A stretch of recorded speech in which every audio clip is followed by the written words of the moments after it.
ഫേസ്ബുക്കും ഇൻസ്റ്റയും ഫേസ്ബുക്കാണ് ഏറ്റവും കൂടുതൽ. ഒന്നും തുറക്കാൻ പറ്റുന്നില്ല.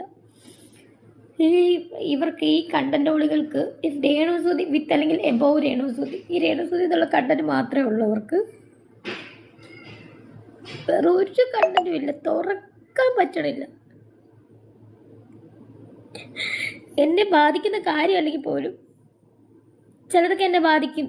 കാരണം ഞാൻ ജസ്റ്റ് എനിക്ക് ഫേസ്ബുക്കിൽ എന്തെങ്കിലുമൊക്കെ വീഡിയോ കാണാൻ ഞാൻ നോക്കുമ്പോഴത്തേന് ഇങ്ങനെ വന്നിട്ട് ഞാൻ കമൻറ്റ് ബോക്സ് തുറന്നു കഴിഞ്ഞാൽ ഫുള്ളും ഞാൻ എന്തൊക്കെയോ അപരാധം ചെയ്തെന്നുള്ള മട്ടിലാണ് ഇത് മുഴുവനും.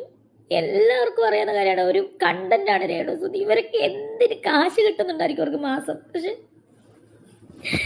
ഇതിപ്പോൾ ആഘോഷിക്കാൻ ഈ ഒരു വീഡിയോ ഞാൻ ഇട്ട് കഴിഞ്ഞ് ഇത് ആഘോഷിക്കാൻ ആൾക്കാർ കാണും ഇഷ്ടം പോലെ. അവള് കള്ളക്കരച്ചിലുമായിട്ട് ഇറങ്ങി, അവൾ മുതലക്കരച്ചിലുമായിട്ട് ഇറങ്ങി. ഞാനും ഒരു മനുഷ്യനാണ്, മനസ്സിലായോ? എനിക്ക് വേണമെങ്കിൽ ഇപ്പോൾ സൂയിസൈഡ് ചെയ്യാം. കാരണം ഇത് കേൾക്കാതിൻ്റെ അപ്പുറം ഞാൻ കേട്ട്. പക്ഷെ ചില കാര്യങ്ങൾ എന്നെ ബാക്കിലോട്ട് നിർത്തുവാണ്, ചില കാര്യങ്ങൾ എന്നെ പിടിച്ചു വെക്കുവാണ് സൂയിസൈഡ് ചെയ്യാതിരിക്കാൻ വേണ്ടിയിട്ട്, മനസ്സിലായോ? പക്ഷെ എനിക്കറിയില്ല, ഇത് ഈ നിരന്തരം ഈ നെഗറ്റീവ് ഓളുകളുടെ ഈ ഒരു ഇതെനിക്ക് സ്ട്രെസ് താങ്ങാനാവാതെ ചിലപ്പോൾ ഞാൻ അങ്ങനെ തന്നെ ചെയ്യുമായിരിക്കും.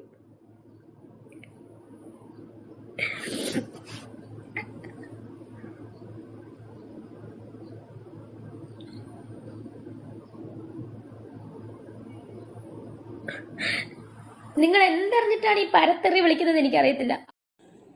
കണ്ടില്ലേ, രേണുസുതി പൊട്ടിക്കരഞ്ഞു കേട്ടാ.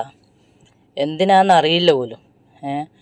എന്താ പറയുക, കുറേ റിയാക്ഷൻകാരും ഫേസ്ബുക്കുകാരും എല്ലാവരും എന്തിനാണ് ഇവൾ ഇങ്ങനെ നെഗറ്റീവ് പറഞ്ഞ് ഇതാക്കുന്നതെന്ന് രേണുസുതിക്ക് അറിയില്ല. കാരണം എന്ന് വെച്ചാൽ അന്നിന്നേ ഇല്ല താങ്കളുടെ വീഡിയോ, പിന്നെ താങ്കളുടെ ഓരോ വർത്താനം, വായിലെ നാവ്, അതെല്ലാം ഒന്ന് എടുത്തു നോക്കിയാൽ മനസ്സിലാവും. പിന്നെ കല്യാണം കഴിഞ്ഞ് ഹസ്ബൻഡ് മരിച്ചൊരു വ്യക്തി വീട്ടിൽ ചടഞ്ഞുകൂടി ഇരിക്കണം എന്നൊന്നും പറയില്ല. പക്ഷേങ്കിൽ തൻ്റെ ജീവിതത്തിന് സാഹചര്യത്തിനനുസരിച്ച് കണ്ടൻറ്റ് തിരഞ്ഞെടുക്കാണ്ട് കാണുന്ന കണ്ടൻറ്റിലെല്ലാം തേച്ചും പോയി വീഴുമ്പം ആലോചിക്കണം ഇങ്ങനൊരു എന്താ പറയുക സംഭവം പിന്നോട്ട് വരുന്നു. കാരണം ഏത് റോള് കണ്ടിട്ടാണ് നിന്നെ നല്ലത് പറയേണ്ടതെന്ന് ആർക്കും അറിയില്ല. കാരണം അത്രയും വൃത്തികെട്ട റോളൊക്കെയാണ് നീ അഭിനയിക്കുന്നത്. കാരണം ജീവിക്കാൻ ഒരുപാട് പണിയെടുക്കുന്നുണ്ട് ആൾക്കാർ. പക്ഷേങ്കിൽ നമ്മളൊരു ജീവിതത്തിന് വേണ്ടിയിട്ടൊരു തൊഴിൽ കണ്ടെത്തുമ്പോൾ മാന്യമായ രീതിയിലുള്ള തൊഴിൽ കണ്ടെത്തണം. അല്ലാണ്ട് ഇങ്ങനെ മഹാവൃത്തികേട് കാണിച്ചിട്ട് പിന്നെ അത് ജീവിക്കാൻ വേണ്ടിയിട്ടാണെന്ന് ഒരിക്കലും നീ പറഞ്ഞാൽ ഒരു ജനങ്ങളും അത് അക്സെപ്റ്റ് ചെയ്യൂല.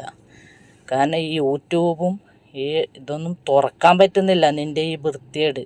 പല കുട്ടികളും കൈകാര്യം ചെയ്യുന്ന കാര്യങ്ങളാണ് ഈ യൂട്യൂബൊക്കെ.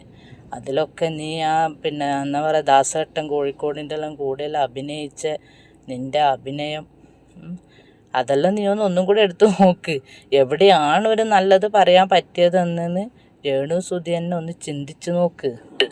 ആളുകളുടെ ഇടയിൽ പിടിച്ചു നിൽക്കാൻ വേണ്ടി നമ്മൾ പല കളവും പറയും.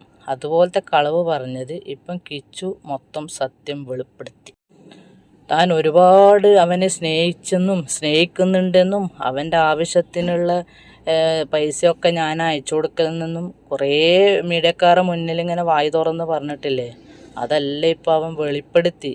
100% സത്യം കിച്ചു വെളിപ്പെടുത്തി.